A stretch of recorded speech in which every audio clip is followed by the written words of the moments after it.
Hey everybody! Today we're going to learn how to make a folder available offline in Google Drive using your desktop. To access folders without an internet connection, you cannot use a standard web browser alone. You must install the Google Drive for Desktop application. Once installed and signed in, open your File Explorer on Windows or Finder on Mac and locate the Google Drive virtual disk. Find the specific folder you want to access offline.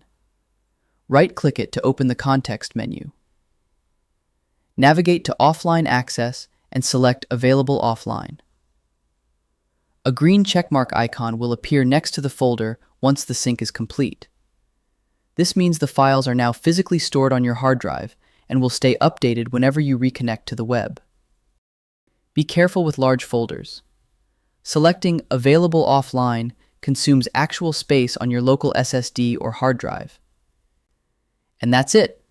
With Drive for Desktop, your files are ready to work whenever you are, regardless of your connection. I hope this helps with your current and future projects. Thank you for watching.